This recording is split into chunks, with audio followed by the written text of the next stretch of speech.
Diane from Style Falcon Sewing Patterns. Thanks so much for joining me here in my studio. Style Falcon is a sewing pattern brand for mature figures, that is to say, women who've gone through menopause, given birth, had health issues, or even just are older and have experienced body changes that are really not reflected in most fashion and most sewing patterns that you buy.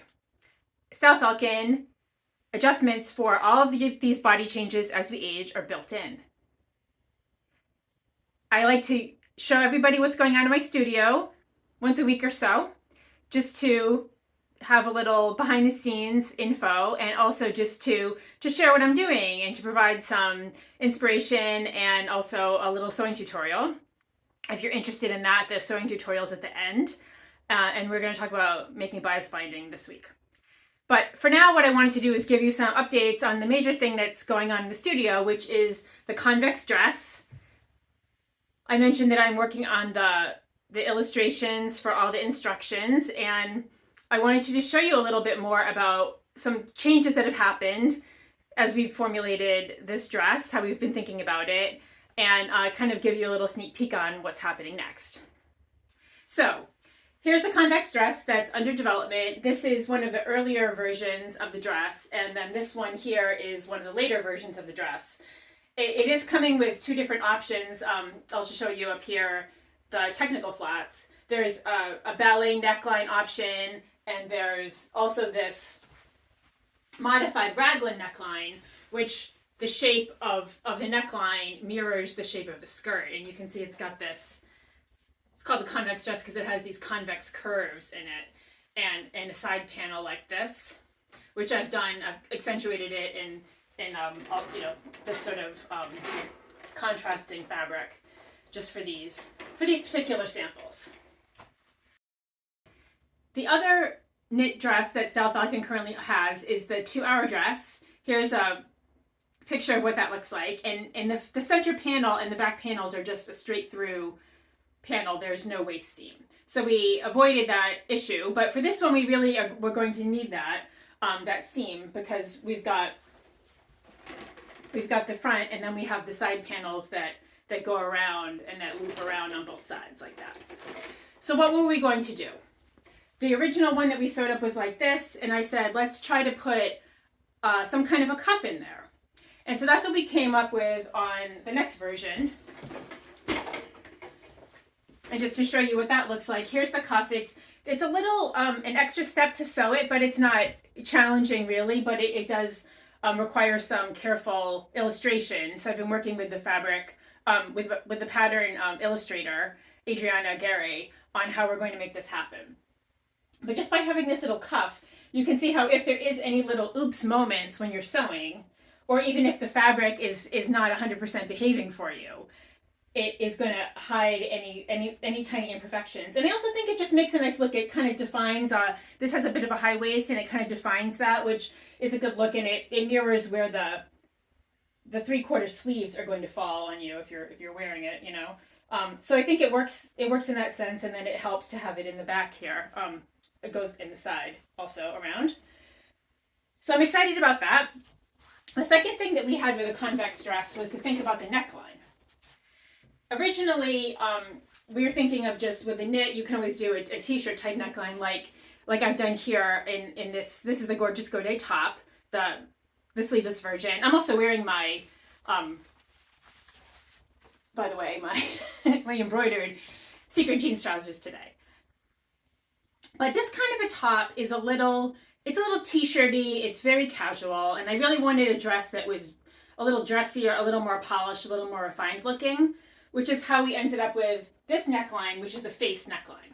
There is also this, there's going to be a set-in sleeve and a ballet neckline also, but then this face neckline, it just adds a little polish, a little something to this garment. And also I think that it creates a little more structure in the front too. It makes for a really nice finish, and I'm excited to show you more about that later. The next thing that I like to do is look at all the markups on the actual pattern itself. When I'm working with Christine Groom, the pattern maker, she uses a software called Pad Systems to which is a professional pattern making software to make the actual pattern. And then she makes the base size, which is size F. Then it goes to the grader, who makes the other sizes 5 larger and 5 smaller from the base size. And when she does that, she provides it back into STY file, and then also into like a PDF for an Adobe Illustrator, so that from there I can work with Adriana, the graphic artist, to do things like, add in all the markings, Style Falcon logo, the info about each pattern piece and how you're meant to cut it out, and just all the other bits, the legend for the lines for the different sizes and so forth. So here it is, and I thought I would just unfurl it so you can see what it looks like.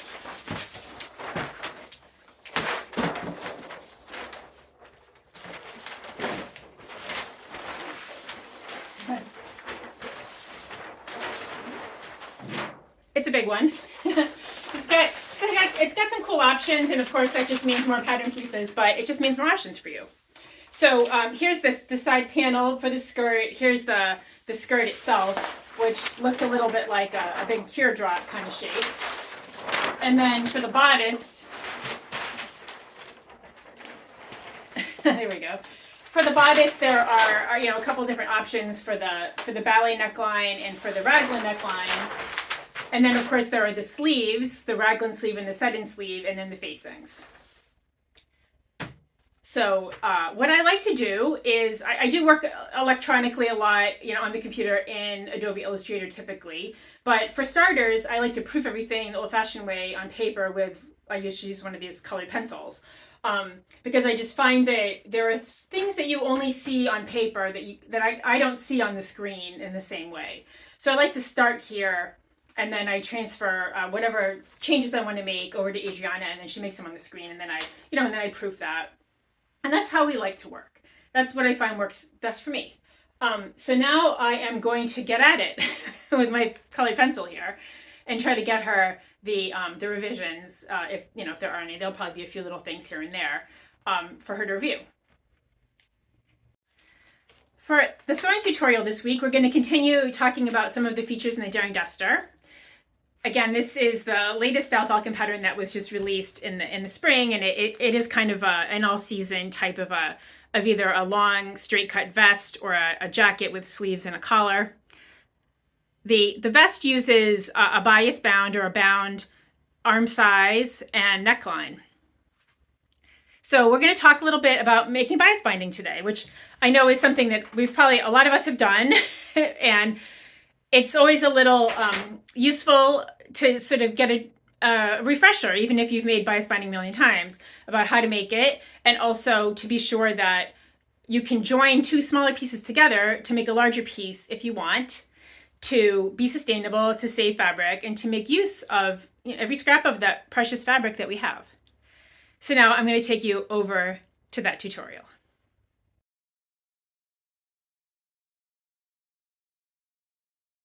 Here's a typical offcut you might find yourself with after cutting out the main pieces of your Daring Duster. And there's plenty here to do some bias binding for the armhole and the neckline. Start by making sure that your fabric is on grain so that it's going to be perpendicular. You want it to be squared off here and here so that it's on grain, because you're going to cut at a 45-degree angle. Because this is a print, I can see how that's lined up there. And then I like to use one of these sort of cutting rulers. It's a quilting ruler, but here's a 45, I'm holding it upside down. Here's a 45-degree angle right here. And you can simply line that up to the raw edge that you know is on grain, like so, just so that it's right along the edge there. And there's a little cut here, so we'll start right there. Okay. And you're just simply going to cut all the way down at that 45-degree angle.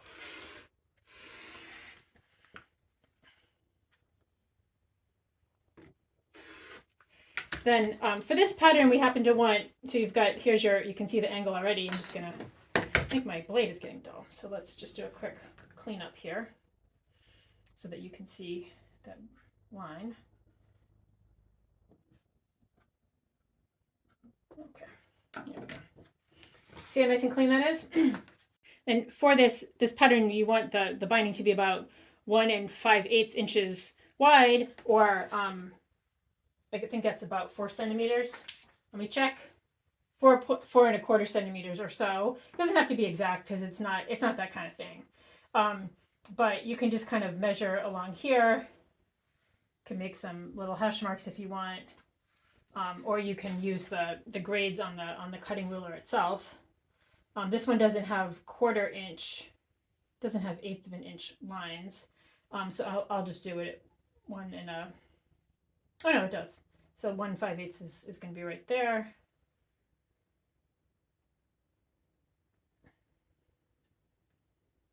Like so, and then cut again.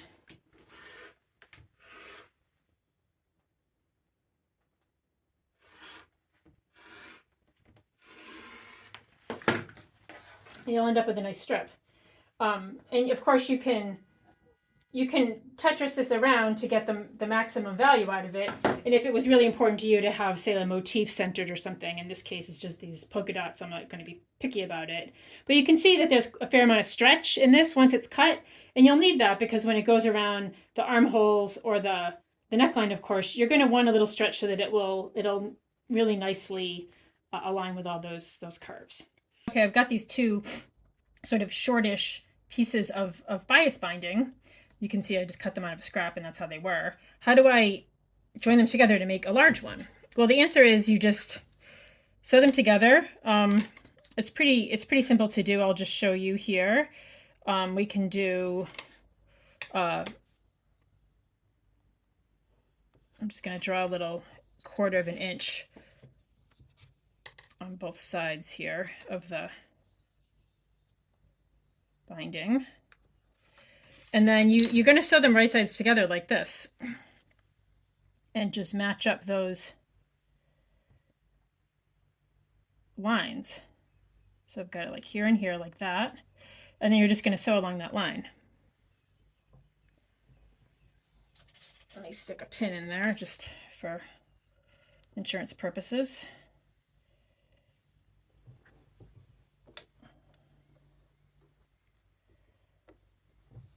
Okay, and just like so many other things with sewing, it's right sides together, right? So just do a quick